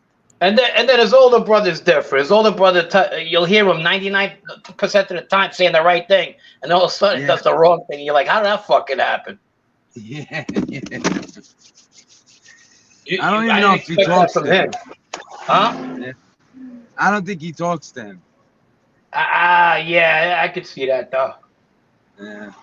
He used to beat the fuck out of him. Yeah. Yeah, he did. And I'm that telling shit you, wears me down. I don't talk to none of my brothers, but especially I never talk to the oldest one for that same reason. Right. No, I get that. Trust me. Yeah. Yeah, it was a lot of fun back then. I gotta be honest with you, Smoke. A lot of fun we had back then. Yeah, I could imagine. We were the ones that when we came into the club, everybody either left or Get got the fuck out of the way. from us. Yeah. Yeah. Oh, I got a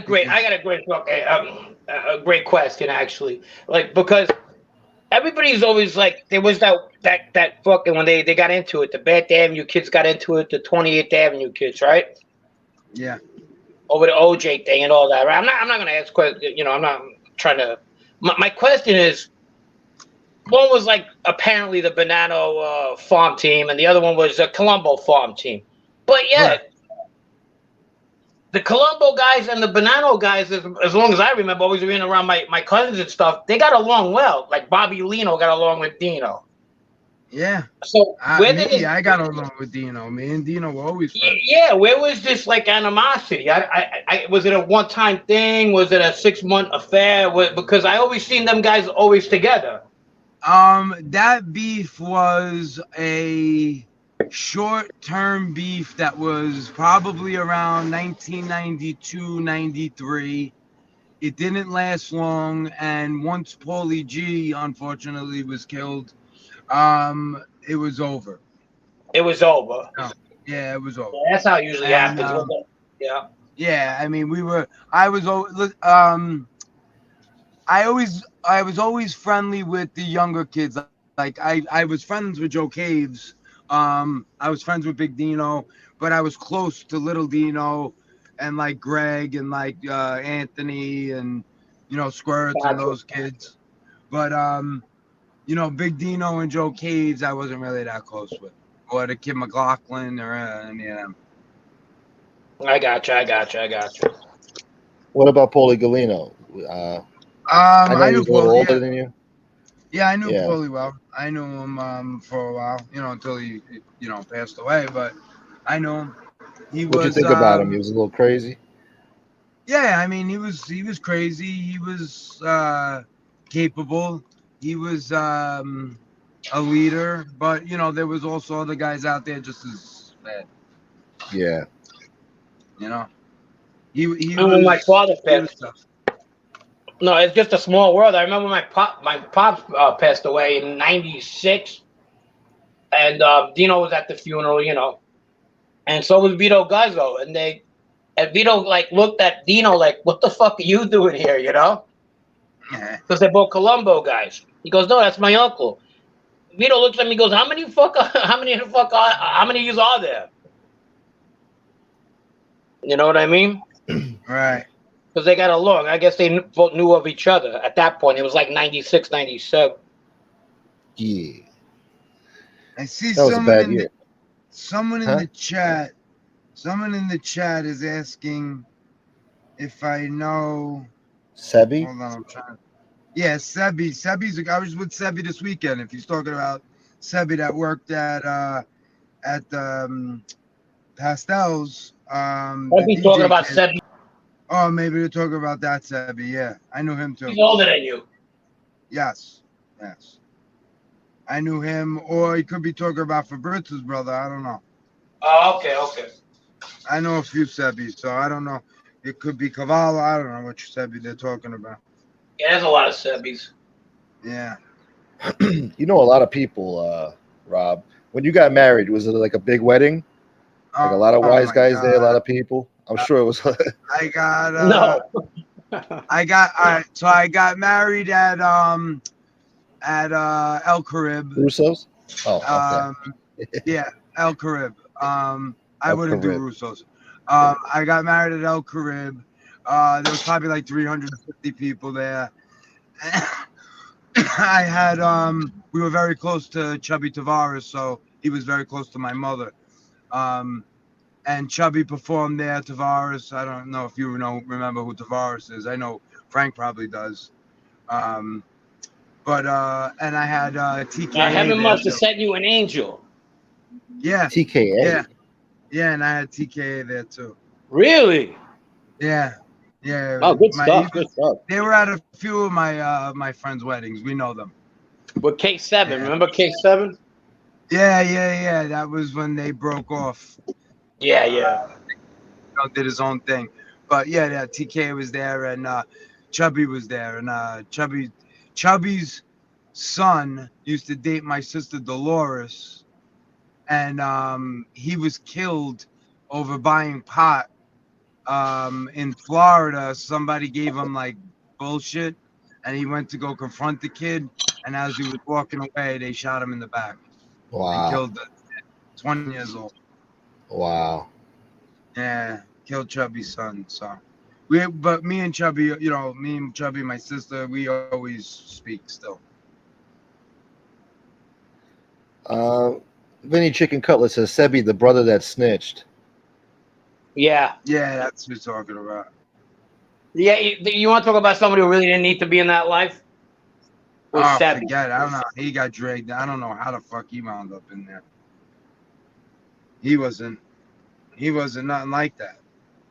Nah, it's kind of like a Joe Messino mistake, where the higher ups are like, they come from this town and their pedigree and blah blah blah, and then they put him in there. He did a lot of that too. Joe Messina did a lot of that too. Yeah, I believe that. I believe that. But you know, that's just it. Like when the younger guys see the bigger guys, you know, flipping, you know, like they say to themselves, well, if this guy's flipping, you know, what am I doing? You know what I mean? Like, so I don't know. I just feel like it's not what it was, and It's like a I think domino effect. it's all business. Yeah, it's all businessmen now and stuff like that, and you know, some of the old timers I know, you know, they're just living off their, you know, living out their lives. They're not doing anything bad or anything like that. They're just living. You know what I mean? Yeah. Trying not to catch a case over some idiot, you know, who has it that's under them or something like that. But you know what it's about, Frank. You know how it is. No, I do. I certainly do. You know, the thing you talk about Frank, you thought Frank wasn't gonna hold up. You told me that already. But and then I was like, but that guy got his ass kicked back in the 60s. They beat him around the freaking radiator and everything. He held his mud, you know? Talking about Frank Lino. Oh, I think we lost him for a minute. Okay. And Vinny Chicken Cutlet says, "Cuz I remember Dino's father had the gas station." That's not true. That's not true? Nope. You know, Dino's dad was a bricklayer. Shit. Maybe he hung out at the gas station and act like he owned it. I don't know. Nah, Vinny Chicken Cutlets, he's usually good about that shit. Not on that one. He says the younger brother Frankie got killed at the strip club. Oh, yeah. You're talking about the little Dino. Okay, he could have had a gas station. Different Dino. I don't know. A lot of Dinos. Yeah. Dino Lino. Dino Lino. Yeah. Is there a Dino Lino? I'm just fucking around. God damn it. No. All right. God damn it. There was a Francolino. Yeah, but that doesn't rhyme. No, there was a Francolino. That's his last name. That was actually Frank Lino's brother-in-law. And his last name was Francolino? Yep. What the fuck? Okay. Yeah. Fucking Frank Lino used to say, my brother-in-law got my first name and last name as his last name. Yeah, that's weird. It's a weird coincidence. Very weird. Carmine says the fucking Bell Parkway. Yeah, I know. And he's always on it. Every time he calls into the show, he's on the fucking Bell Parkway. He's got no service. We I should start my own mob show and put Lee out of business. Yeah, you should actually. Nah. Why not? Dude, fuck you, dude. Don't you know who my co-host is? James, tell him, dude. Not James, fucking Angel, who's not going to talk about mob shit anyway. Only on Patreon. We're going to have Marla ask all the questions. All right, big dish. It shows pictures of a dad in kindergarten. Grand We were photo. finger painting. Huh? We were finger painting. Making paper mache. Yeah. We had funny objects out of paper mache. Yeah. Mink, yeah. What a man. He had like impeccable handwriting. I got beautiful penmanship. Nobody writes script like me. Penmanship. Yeah. I'm using big words over here. Mink, yeah. Calabros. No, then you're wrong. They didn't have a gas station. You hear me? Yeah, we hear you now. Goddamn Bell Parkway. Well, that's Rob G. He know for sure. What? Dino's dad had a gas station? I don't remember that. Which Dino? Calabros. No, I don't remember a gas station. He was a bricklayer.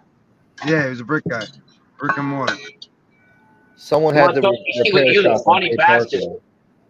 Yeah, he was. No, who? But somebody's family did own a gas station. Frankie, who? Maybe the other Dino, but I wouldn't know. The Saracino? No, I don't think so. No, me either. This guy said Dino. I don't remember that. I don't remember gas station. I don't remember anybody owning a gas station. He said, I remember Dino's father had the gas station. Hmm. And it was on Bay Parkway. Hold on. Let me see. I don't remember.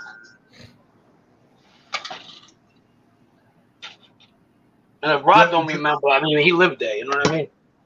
Bay Parkway and 75th Street. That was Mike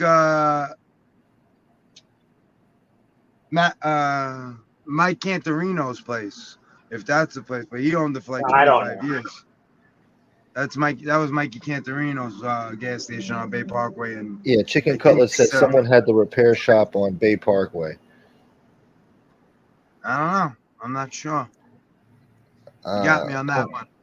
Carmine says, where is it? Let me bring it up here. Let's start a donation for Rob Jean and get him a Verizon plan. Yeah, that's right. I got Verizon. Oh, Jesus. There's no hope for you. I used to have Sprint. And it was fine. And then I did the family plan, and it went to shit. I got an iPhone, which I never had. I was always out a Galaxy phone. And ever since I went on Verizon and got this iPhone crap, it's been shit. Oh, look at this shit. Sean, what's up, Sean? Sean says Gene Borello's talking real reckless about Merlino's wife. Not too smart of Gene, but he's not a rocket scientist. He's taking it there. Jesus. Yeah, well, you know what he's looking for. Yeah, I know. I know what he's capable of. Yeah. With his mouth. That's not. I don't know. I'm just gonna keep it at that. That's not. Yeah, cool. yeah. Fuck it.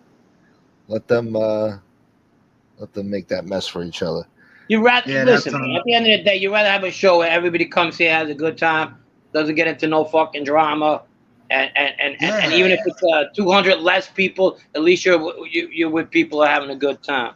And I got good. I had a chat with Smoke last night, and I'll be honest with you, we had a chat on the phone, and I'll be honest with you, he needs to keep the show this way. People come here to have a good time. If you notice, it's the same good people all the time. It's people that are not lowlifes. You know, sometimes you get the trolls, but everybody's a really good person. You know what I mean? In here, at least, you know, from what I've seen. You know, even when I was going through that nonsense with the YouTube beef and all that, I couldn't do it. It was the people in the chat that stuck up for me. So, you know, I always appreciate them. Right. Yeah. You know, they're all good people. And I'm grateful to you guys. I was telling Frank last night. I was telling you last night too, Rob Jean, that I'm grateful to you guys for coming on my show and having faith in me and my channel and you know, helping me out because I could have been lost this summer without you guys, you know. So, and Howie too. You give us a place to come and have a good time and to talk about the old days. You know, it's therapeutic sometimes. You know, Frank. No. Yeah, absolutely. Yeah, for me anyway. And you. I mean, I can't do the other things. I can't do the other shows. And I do go to other people's shows. Like I told you, I'll go to anybody's show and listen to it. I don't care. Right. But I'm not gonna get involved in that trashing. I get it. Well, you know what it is too, Frank. It's, you know, at least on here you could come and laugh about stuff. But for people like us, it's kind of like therapy. You know, like it's kind of like, you know, you really don't want to talk about certain things, but then you talk about it and it kind of helps. Yeah, it makes the day go a little better. Yeah, it makes the day go a little better, for sure. And then when we roast people, whatever, if we think we went a little too far and we hear about it, we take a step back. We apologize. We're like, all right, we did go a little too far now. Yeah, I hear you apologize all the time. It's true. You're right. I'm like, oh, wow. You apologize for.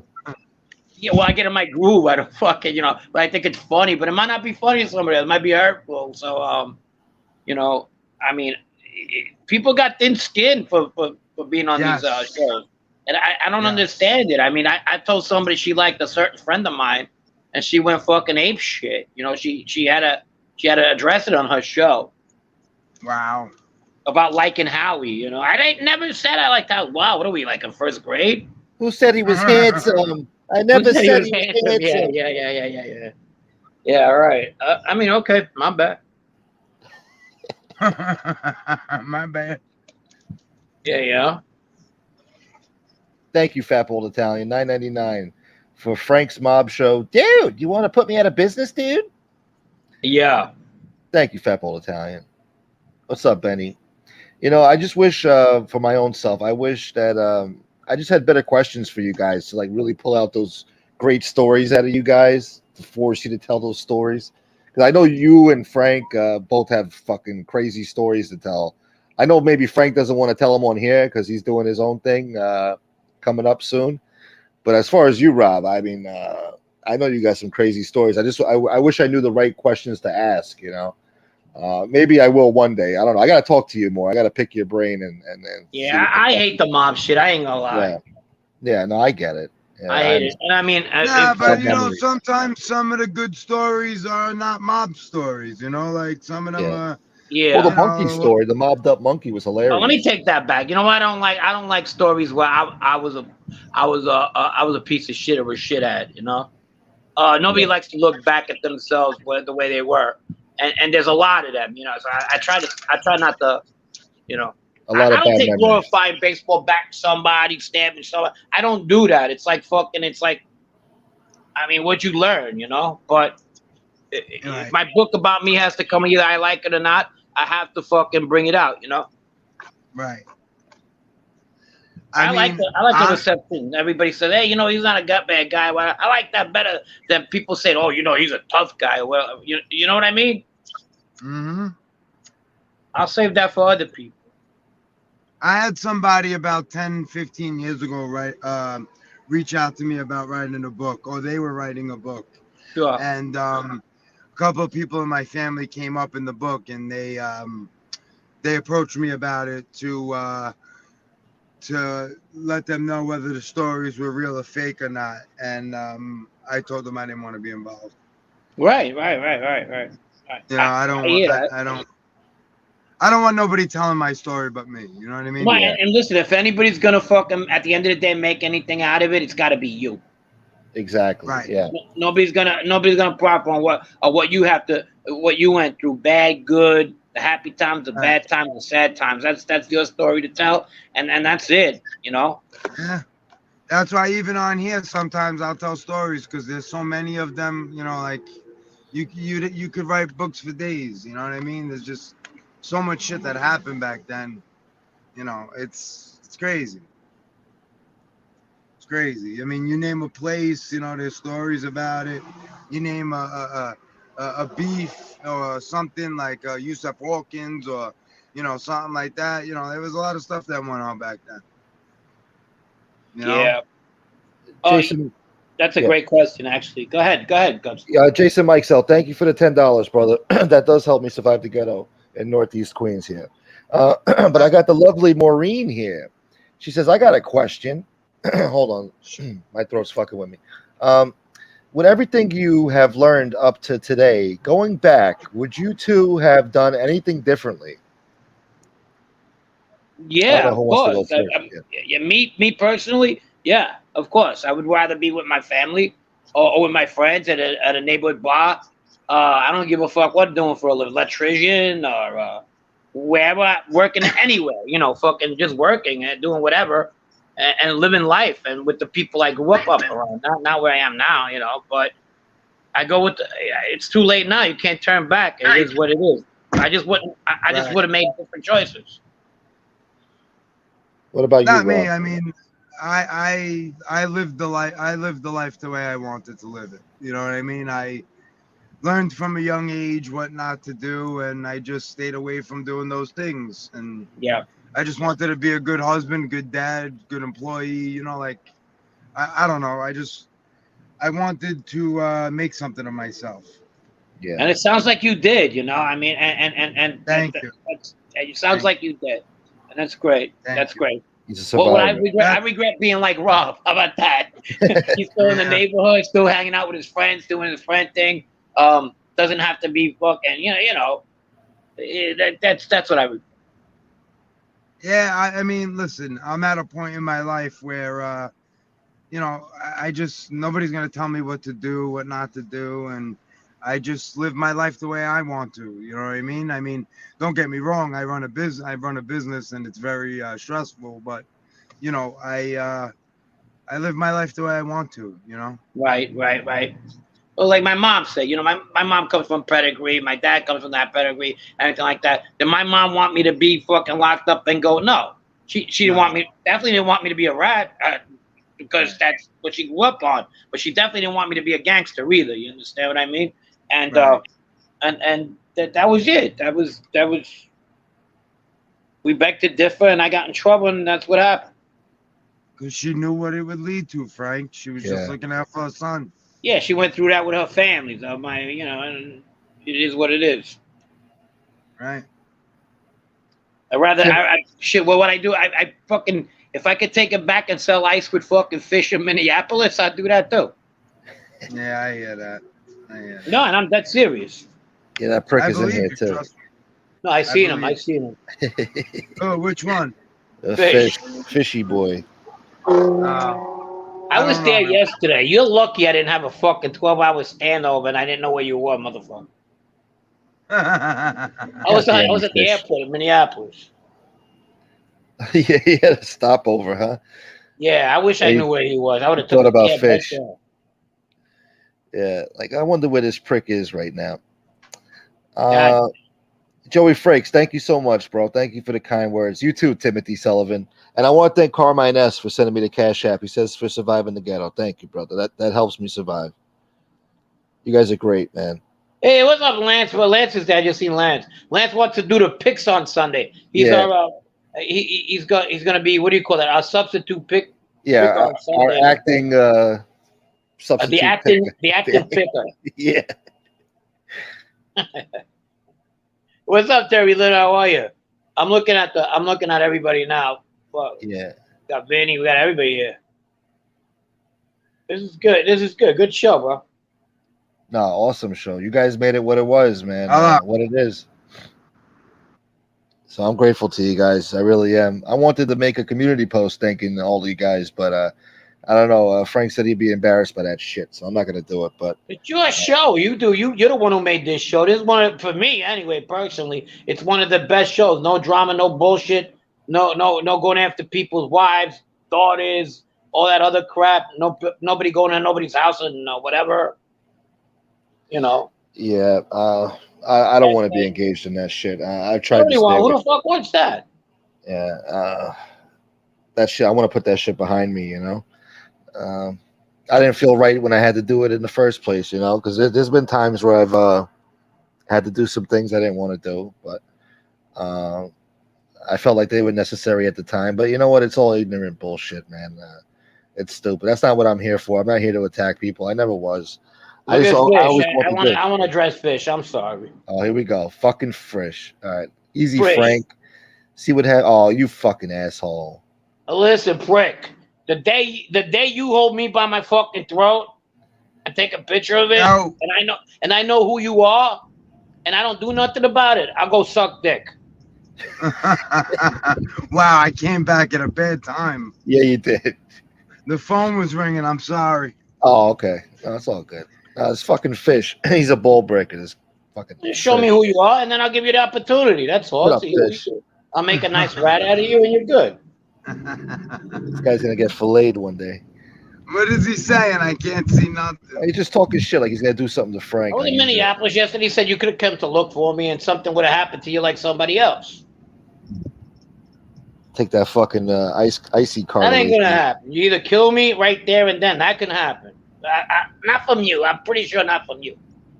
I don't think you got that in you. Yeah, the king of the Slurpees over there. He's got all types of flavors. What's up, Martin Verzani? Thank you, bro.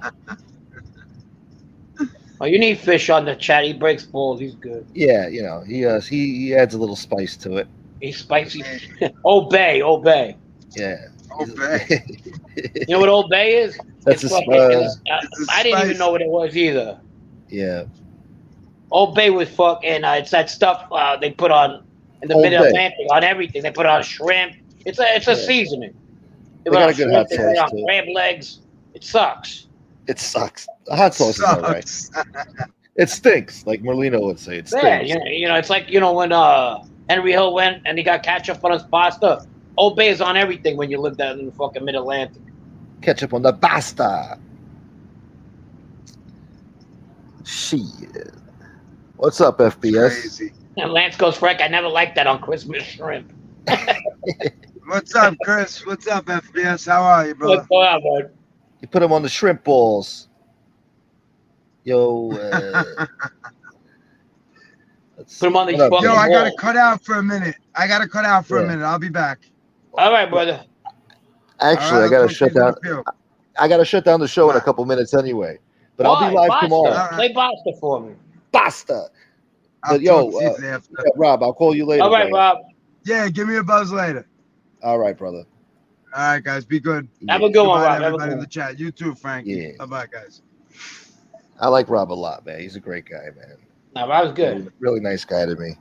Listen. Good guy to Back have in on the your day, side too. He still is a tough kid, but he's a real tough kid. Yeah, you could tell. Yeah, definitely. Yeah. Good guy to have on your side, you know. That whole fucking clique was nuts too, though. What's up, Rocco? Rocco. Joe I'm not gonna tell you how it happened, but Rocco kicked his ass. Yeah. Yeah, you remember fucking Eddie Murphy's Raw? Oh yeah, fuck it. Yeah, no, I'm I not don't gonna tell even you know. what happened, but Yeah. Rocco got him good this time. Rocco's a hardworking guy here. He never could catch a show. Well, at least you can watch the replay if you can. Huh? What are you gonna say, Frank?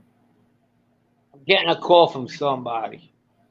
Oh, Nah, a friend. He's a friend. He's just fucking bad timing. I thought they were telling you, "Hey, Frank, get off that show. Get off that Gunbroke show." Come back a little bit. Maureen says, "Cracking the fuck up." That's all I kept hearing yesterday when the guy was on Stand Up Guy show. Basta, basta. Oh yeah, that was him. That was him. That's funny. They're breaking his balls I about like the how basta. he shows up out of nowhere, right? You hear me? Yeah, yeah. And he acts as if like he didn't go nowhere. Like he hasn't been around, and like people want to hear what he has to say. Yeah, like he's Like, what's your professional opinion? Let's break this down. Let's unpack this. Yeah, let's unpack these balls. Yeah. Oh shit, my son happened with the value. Listen, I'll come right. Are you leaving? Yeah, I'm leaving now. I really have to go. But Why are you leaving? I got shit to do. I got shit to do at this time. But I'll be live again tomorrow. All right, maybe I'll Vinny do a wants show to late espresso tonight. biscuit. You got it, Vinny. All right, guys. Have a good one. Have a good one. Thank you, bro. All right, bye-bye. I'll talk to you later. Yeah. Oh, look, you got the Vinny chicken cutlets. Got the fake Vinny chicken cutlets. Dugats. Okay, Poots. Well, good riddance. Good for you, chicken cutlet. You got the fake. You got the fraud. You got the fugazi. Good job. Anyway, since you guys brought up the Basta, I guess I'll play a little Basta before we go. Hurry up. Let's get this shit over with. Where's the fucking Basta? I'm gonna play the Basta for Maureen since she likes it. Jody, how about this? Admit that you like me. No. Admit that you like me. I don't know if I like you. Basta!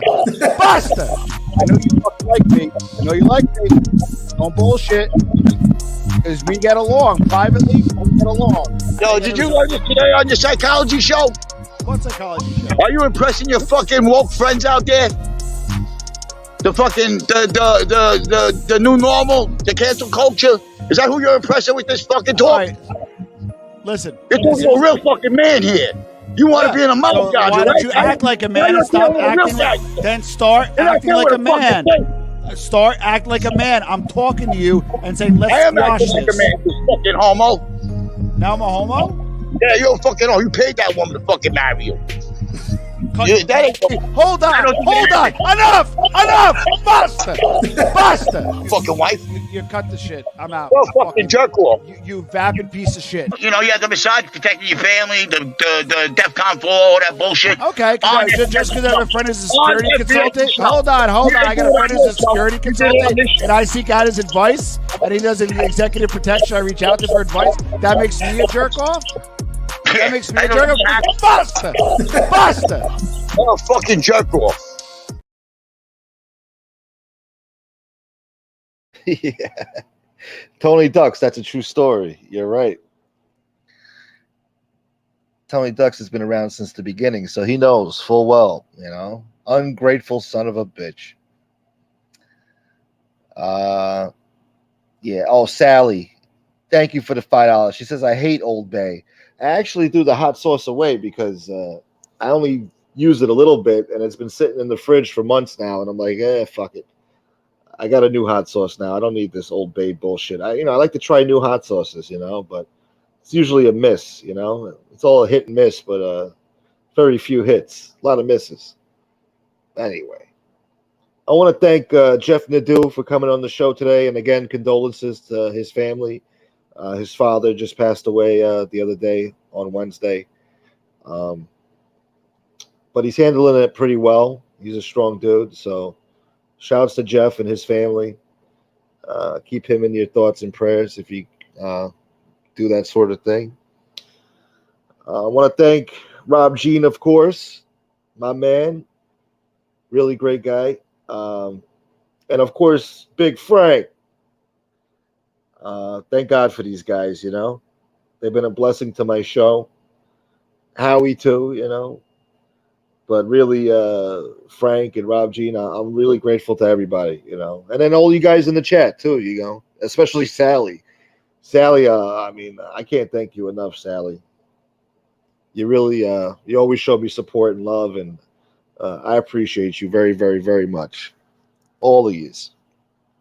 And Carmine, thank you again for the Cash App, brother. All of yous that send me Cash Apps today, thank you. The Venmo, all that stuff. Thank you very much.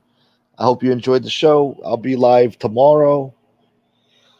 Same time, same place. Maybe Saturday night I'll do a late night show as well. And enjoy your Friday. The weekend is here. Stay safe, stay dangerous, stay classy. Try to be nice to each other if you can. Don't repeat what you hear here. You hear? Because these guys were telling a lot of stories, and it might get them in trouble. I don't know. I don't know about the statute of limitations. What's up, Achilles? Good to see you in here. Achilles says, "Basta!" Yeah, everybody loves the basta. You basta bastards. Anyway, and thank you, Terry Lynn. Thank you, Terry Lynn, for all the support. She always promotes my show on her channel, and I'm very grateful for that. She gets people to come in here and show support and watch the show. So thank you so much, Terry Lynn. And Fish, I don't know. One day Fish is nice. The next day Fish is a prick. I don't know about this guy. He's a real fucking ball breaker. I'll give him that. Hey, you're lucky you were nowhere near that airport yesterday in Minneapolis. If you're even in that fucking state, which I doubt. But yeah, you never know. Never know, Fish. I love you too, you little prick. Yeah. Replay crew. Yeah. Thank you guys to all the people who watch the replays too. Yeah. And Joe Root, I'll see you later, brother. Tony Ducks. I'm a day one type of guy from womb to the tomb, birth to the earth. I like that. Yeah. Don Vito Casioferro, good to see you. Yeah, he's a fucking nut job. I think they were doing like LSD experiments. I think the CIA was doing LSD experiments on that piece of shit. They gave him 50 hot doses of LSD or something. I don't know. Something's wrong with his brain. Definitely. Anyway, guys. Oh, let me read this. Tom talks down to people. He comes up like he is the smartest one in the room. Not a fan, just a basta. I don't know. Money will do that to you. If you got a lot of money, you think who the fuck you are sometimes, Not always, but some people, they think it makes you better than others. I don't know. Money making Mitch. I can smell a motherfucker with money. You ain't giving your mama no real money. Yo, Ice, I don't want to see you around here, man. Don't come around no more, Ice. And thanks for helping this dude survive the ghetto. Thank you, Terry Lynn. So handsome, so well groomed. Yeah, that fucking Fish. That's how he hits on me. Yeah. Fish is a weird character. He likes to flirt with guys. I don't know. You're so well groomed. You're so handsome. What the fuck? Would you say that in the street to somebody? No wonder he got chased from fucking Bensonhurst. He's walking around telling guys how handsome they are and how well groomed they are. He's worried about other guys' looks. What a fucking weirdo. Fucking guy. What a ball breaker. Later, BX. All right, guys. Enough with kissing your ass. I gotta go. I'm already running late. I'll talk to you guys tomorrow. Be here or be square. That didn't rhyme, but you get it. Anyway, I'm out of here. Peace. Until next time, people. Yeah. Yeah. Show's over, y'all. Yeah. Martin Verzani, peace out. Yeah. Heavenly Phil. Yeah, Fish is not normal. That's an understatement. He's a sick bastard. All right, guys.